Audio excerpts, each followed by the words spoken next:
Welcome to another deep dive where we, take some source material you've provided and we really go deep and we try to pull out all the interesting stuff. We do.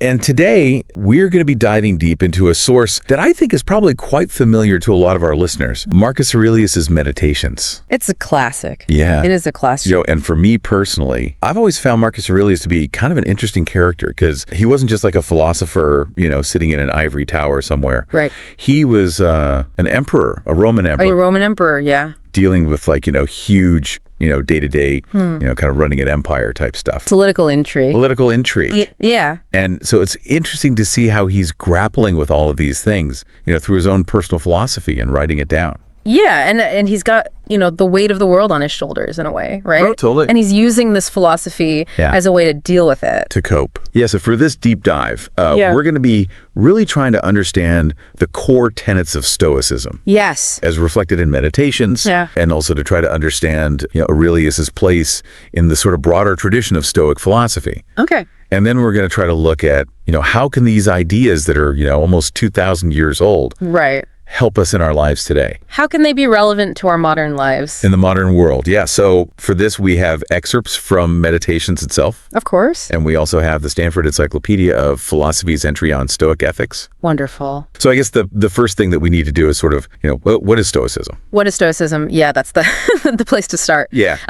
Stoicism is, at its core, a philosophy that emphasizes virtue as the ultimate good, right? And it's not just about being like a nice person or anything like that. It's a little more nuanced and rigorous than that. So what does virtue actually look like for a Stoic? Well, so the Stoics had this concept, appropriate acts or proper functions. So these are actions that are guided by reason and that are in accordance with, one's nature as a human being. Okay. The Stanford Encyclopedia mentions, taking care of one's health. Okay, so like eating well and exercising. Yeah, exactly. Yeah. So like eating well, exercising, fulfilling your basic needs. These are all things that are seen as appropriate acts. Got it. They're like the kind of basic building blocks of a virtuous life. Okay. But they're not enough in themselves. So if I'm taking care of my health and I'm, doing all these things, am I a virtuous Stoic? Well, not necessarily. Okay. Because the Stoics also distinguish between appropriate acts and what they call perfect acts. Perfect acts. Yeah. What are those? So a perfect act is an act that flows from a complete understanding and consistent application of all of the virtues. All of the virtues. Right. So the 4 cardinal virtues for the Stoics were wisdom, justice, courage, and temperance. And they all work together. So what is an example of a perfect act? Well, it's not so much about the specific act itself, but it's more about the intention and the understanding behind it. Okay. So the encyclopedia gives this really good way of putting it. They say that for an act to be perfectly virtuous, your choices and rejections need to form a continuous pattern reflecting all of the virtues. Okay, so it's not just about doing one good thing or one good deed. It's about sort of your whole life. Yeah, it's about the whole way that you live your life. Okay. And the consistency of your moral character. Got it. Yeah. Yeah. Okay, so that makes sense. And I guess the next question then is, how do emotions fit into this? Right, because the Stoics had a very particular view of emotions. Right. They believed that strong emotions, like passions, were actually mistaken judgments. Okay, so they didn't like strong emotions. Yeah. They weren't against emotions per se, but they thought that strong emotions, these passions, could lead us astray. They could cloud our judgment and they could prevent us from acting virtuously. So they actually had a whole system for categorizing these passions, what's known as the Table of 4 Passions. Table of 4 passions. Okay. Yeah. So there's 4 passions. Well, there's 4 categories of passions. Okay. And they're based on 2 factors. So first, whether the object of the emotion is something present or something in the future. Okay, present or future. Right. And second, whether it's judged as good or bad. Okay, good or bad. And keep in mind, this is an irrational judgment. Okay, an irrational. So, for example, if you irrationally judge something present as good, that leads to pleasure. Pleasure. Right. That makes sense. But it's not just like normal pleasure. It's like an irrational elation, like maybe even taking pleasure in someone else's misfortune. Oh, okay. That's interesting. The encyclopedia mentions that as an example. And then if you judge something in the future as good, that leads to appetite. Appetite. So wanting something. Yeah, wanting something really badly. But it's not just like a normal desire. It's an irrational craving. Oh, okay. Like a really intense longing or even anger. Got it. And then for something present judged as bad, that's distress. Distress. So Yeah. sadness or Yeah, sadness, grief, worry, annoyance, all of those kinds of things. Okay. And then finally, if you judge something in the future as bad, that's fear. Fear. Right? Like dread or panic. Got it. So basically, the Stoics are saying that all of these strong emotions are based on these irrational judgments Okay. about things being good or bad, when in reality,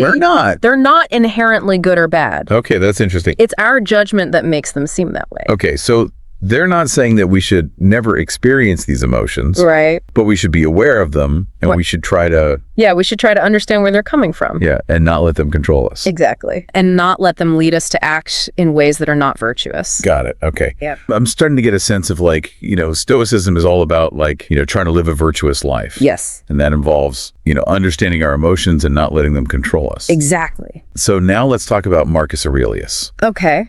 How does his book Meditations fit into all of this? Well, Meditations is a really interesting book because it's not really a philosophical treatise. Okay. It's more like a collection of personal notes and reflections. So it's like his diary? Kind of, yeah. Like he's writing to himself. Okay. And what's really fascinating about it is that we get to see Stoic principles being applied in the daily life. Okay. Of someone who's in a very powerful and demanding position. An emperor. An emperor, yeah. Yeah. So it's not just theory, it's like seeing Stoicism in action. Okay, so it's like a practical guide to Stoicism. I think that's a good way to put it, yeah. Okay. Yeah. So where do we start with Meditations? Well, I think a good place to start is actually at the beginning in book 1. Okay. Aurelius reflects on his upbringing and all of the different people who influenced his Stoic thinking. Okay, so like his teachers and his family. Yeah, exactly. Yeah. And it gives us this really interesting glimpse into how his philosophy was shaped. So what are some of the people that he mentions? Well, he starts by talking about his mother. He credits her with teaching him piety, beneficence, and a simple lifestyle.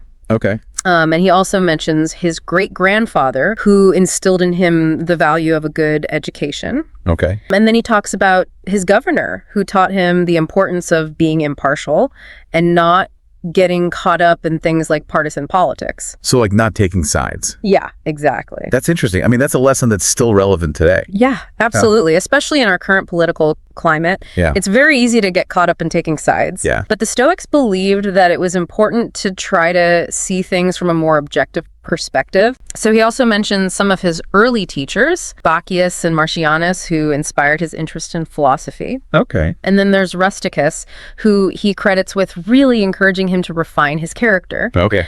He told him to avoid showing off his knowledge. Don't be a show-off. Yeah, exactly.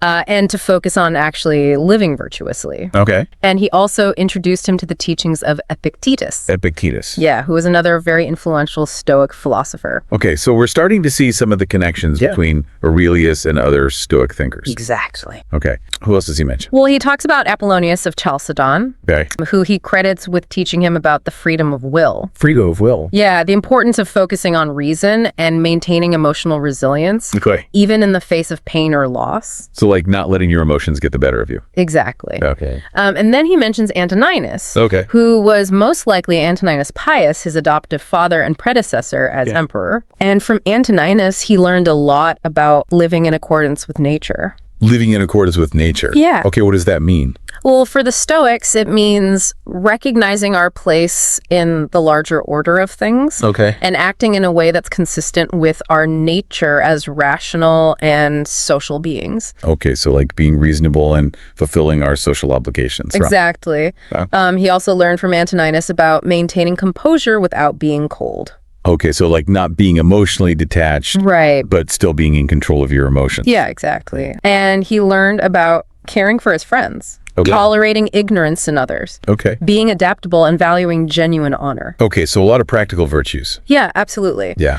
And then he mentions Maximus. Maximus. Yeah, who he learned from about balance, being able to enjoy things without being attached to them, and to do without them without complaint. So like finding contentment in whatever circumstances you're in. Exactly. And he also learned from Maximus about having a soul that is both perfect and invincible. Perfect and invincible. Yeah. Okay, what does that mean? Well, it's this idea that, true strength comes from within. Okay. From having a strong moral character. Okay. And that nothing external can truly harm you. Okay, that makes sense. Yeah. And then finally, Aurelius expresses gratitude to the gods. Okay. For all of these influences in his life. So he's very aware of the people who have shaped him. Yeah. And he's very humble about it. He even acknowledges his own shortcomings. So he's not like claiming to be a perfect Stoic. No, he's very much aware that he's still a work in progress. Okay. That's good to know. Yeah. So I guess this brings us to the question of, where does Aurelius fit in the broader tradition of Stoicism?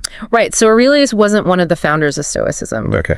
Stoicism was actually founded by Zeno of Citium. Zeno of Citium. Yeah. In the 3rd century BC. Okay. And it went through several phases of development. So there was the early Stoa, which was led by Zeno and his successors, like Cleanthes and Chrysippus. Okay. And then there was the middle Stoa, which was characterized by figures like Panetius and Posidonius. Okay. And then finally there was the late Stoa, or the Roman Stoa. Okay. And this is where Aurelius fits in. So he's part of the Roman Stoa. Yeah, exactly. Okay. And this period was also characterized by figures like Seneca and Epictetus. Okay. So Aurelius wasn't one of the originators of Stoicism, Right. but he was a very important figure in its later development. Okay. So what makes him so important? Well, I think there are a couple of things. First of all, he was an emperor.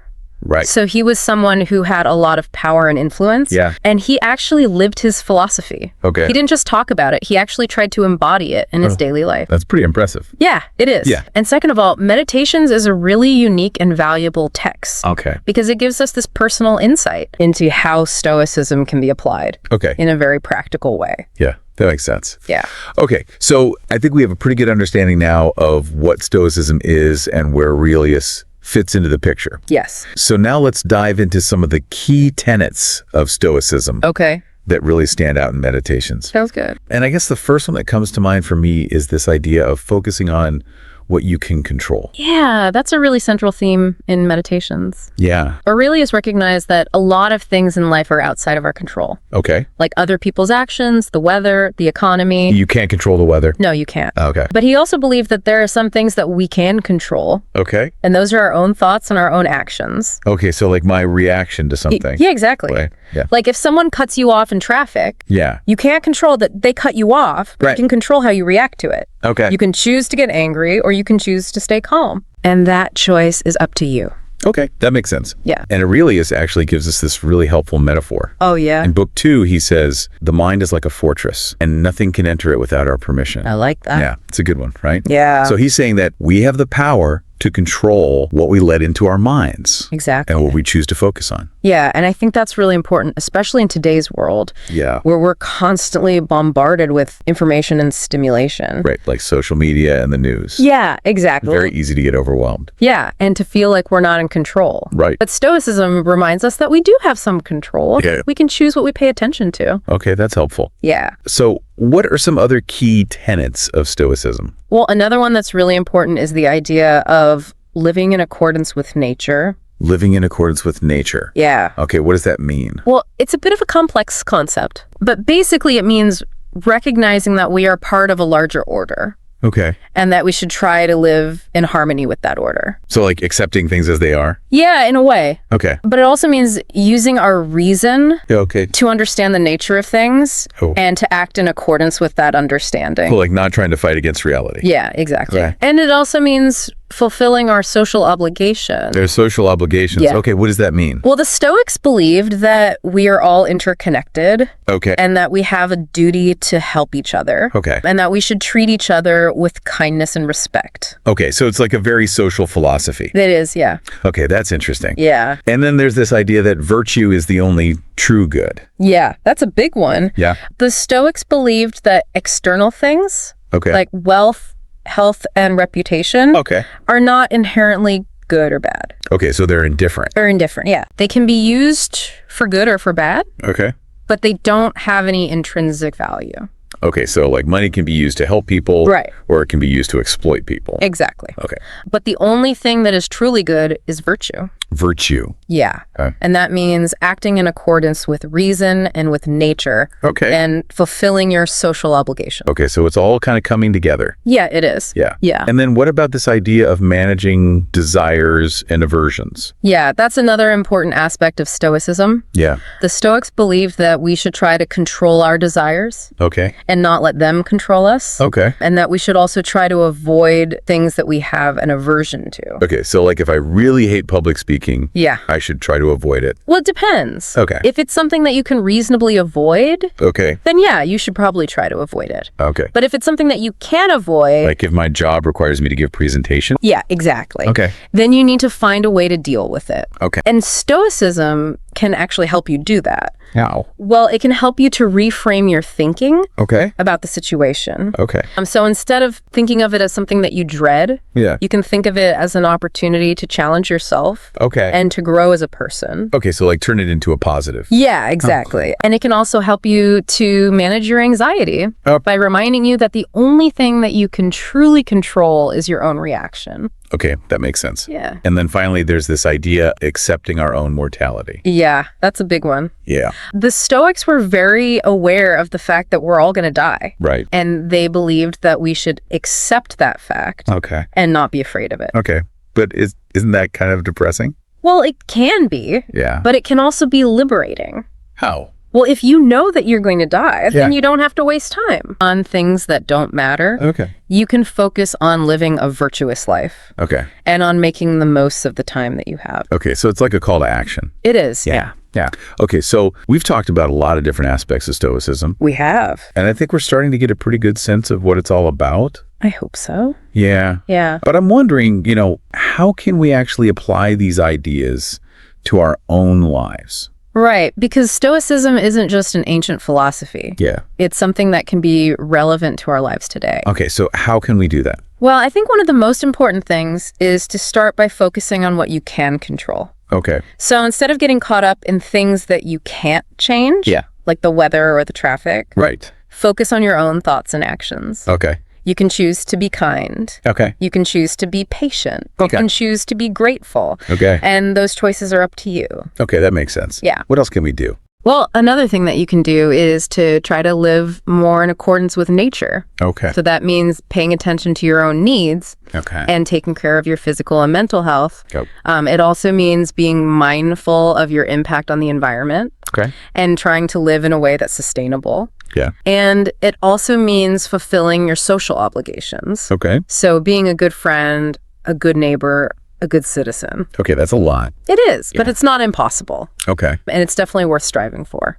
Okay. Yeah. And then what about this idea of virtue being the only true good? Yeah. So I think this is a really important one because it can help us to reevaluate our priorities. Okay. In our society, we're often told that happiness comes from external things. Right, like having a lot of money. Yeah, or having a big house or a fancy car. Right. But Stoicism reminds us that those things are not inherently good. Okay. They can be nice to have, Yeah. but they don't guarantee happiness. Okay. The only thing that guarantees happiness is virtue. Okay. And that means living a life that's in accordance with reason and with nature Okay. and fulfilling your social obligations. Okay. So it's about focusing on what really matters. Exactly. Okay. Yeah. And then what about managing desires and aversions? Yeah, so I think this is one of the most challenging aspects of Stoicism because it's not easy to control our desires, Right. but it's definitely worth trying. Okay. Because if we can learn to manage our desires, then we'll be less likely to be disappointed when things don't go our way. Okay, that makes sense. Yeah. And what about accepting our own mortality? Yeah, so this is another one that can be tough to wrap our heads around. Yeah. But I think it's really important to try. Okay. Because if we can accept the fact that we're going to die, Yeah. then we can start to live more fully in the present moment. Okay. And we can appreciate the time that we have. Okay.